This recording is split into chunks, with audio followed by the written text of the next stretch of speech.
When creating an animation from the initial pose on frame 1, one rotates or moves bones. The mesh, which is attached to the bones by the weight painting, is in turn deformed. Previously, we have set the worker standing in a more or less natural pose on frame 1, then made that keyframe the rest pose. The animation I am proposing making will be of 400 frames in length. First, I'll simply rotate a bone by rotating the head bone to have our worker look to the right. Next, I'll demonstrate forward kinematics by moving the arm bones into a handshake position. Then I'll demonstrate inverse kinematics by having our worker step forward. And finally, I'll have our worker step backwards to the pose we started with on frame 1. This is important because animations created for Trainz are gifts. Short, looping animations that play automatically without pressing play.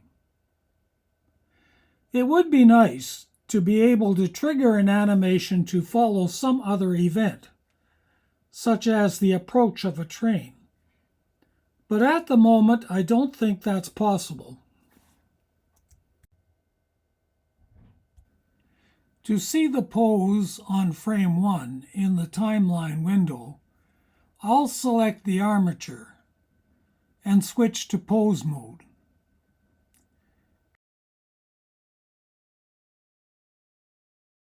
In the timeline window, I'm going to select the chevron beside the summary tab and collapse the tabs to leave just the summary tab visible. Not necessary, but make things look a little simpler. The length of an animation is set by adjusting the end frame value. Since I know I want the animation to be 400 frames in length, I can set that value now. The scroll wheel is used to expand or compress the animation view. One can move forwards and backwards in the animation by holding down the Command key and scrolling.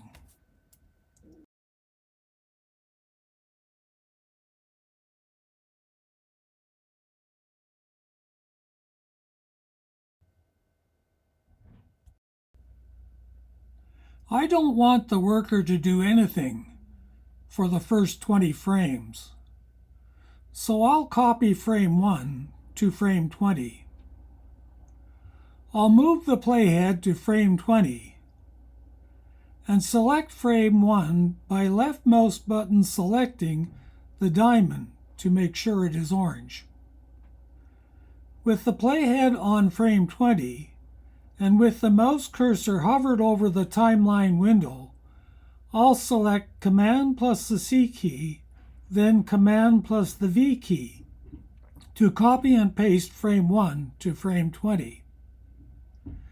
In the End panel, under the Item tab, the location, rotation, and scale are yellow, indicating that the keyframe from frame 1 has been copied to frame 20. Now let's have the worker look to the right. I'll move the playhead to frame 40. Notice in the End panel, under the Item tab, the values for location, rotation, and scale are green, indicating that a keyframe has not yet been set. To make the worker look to the right, I'll select the head bone and rotate it on the Z-axis by selecting the R key, then the Z key.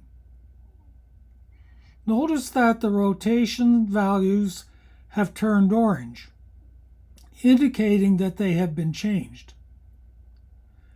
To set a keyframe on frame 40, I'll use the A key to select all the bones, then select the K key to bring up the Set Keyframe window, and then select Location, Rotation, and Scale.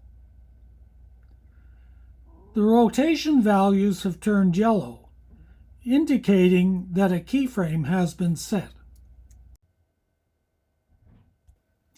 To keep the worker looking right, I'll move the playhead to frame 60 and copy and paste the keyframe from frame 40 to frame 60.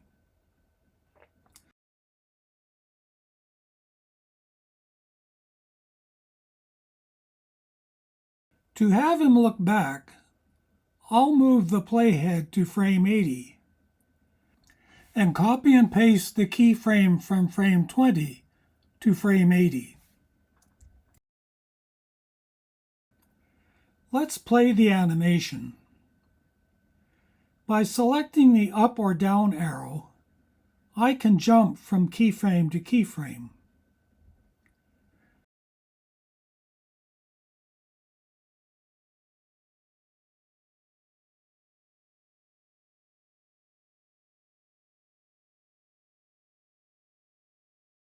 By holding down the left or right arrow, I can scrub across the individual frames to see the animation.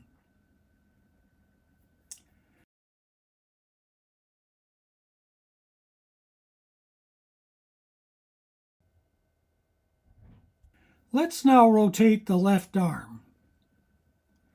For this, I'll select the 3 key to switch to side view and move the playhead to frame 100. The arms use forward kinematics, meaning that when one selects and moves the upper arm bone, the rest of the chain, the lower arm bone and the hand bone, also move. Let's select the upper arm bone and move it forward on the x-axis. Now let's select the lower arm bone and move it forward on the x-axis. And finally, let's select the hand bone and move it forward on the x-axis.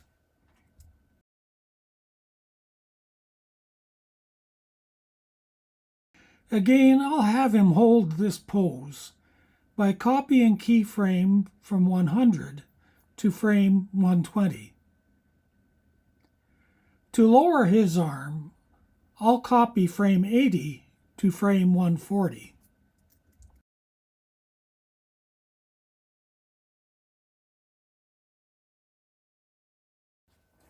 This might be a good time to save the Blender file. I'll save mine as worker_10.blend. Now let's have the worker take a step forward. The legs use inverse kinematics, meaning that they have a controller bone parented to the tail of the lower leg bone that is used to position the leg. They also have a pull target bone to control the forward direction of the knee. I'm going to move the playhead to frame 160 and use the left controller bone to raise the left leg.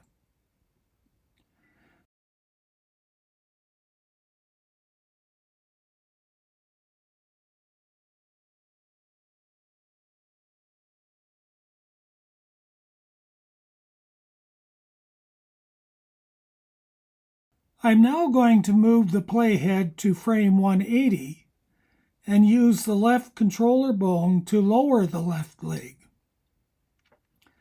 Notice how when I go to lower the leg, it takes on an unnatural position. This is because I haven't moved the body forward. For that, I need to select the hip controller bone and move it forward on the y-axis. I also need to lower it, as by bending the leg, I have shortened the distance from the hip to the ground.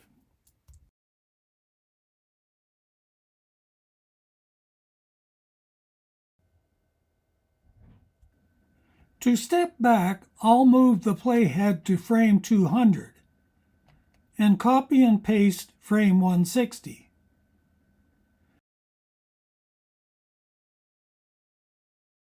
Then I'll move the playhead to frame 220 and copy and paste frame 140.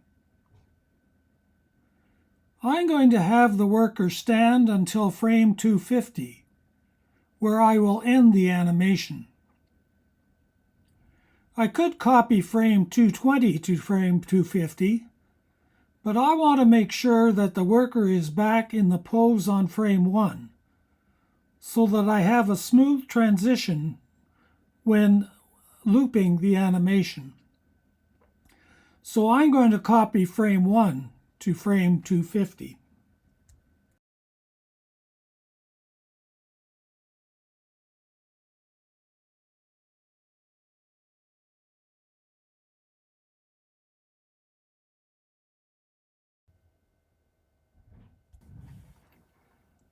This would be a good time to save the Blender file.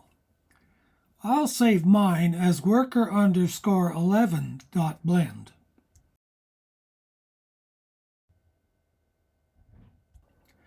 Since I only used 250 frames, let's change the end frame from 400 to 250.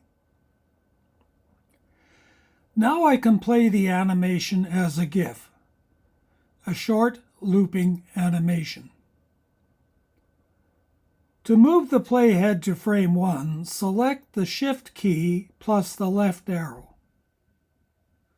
Select the spacebar to toggle the animation.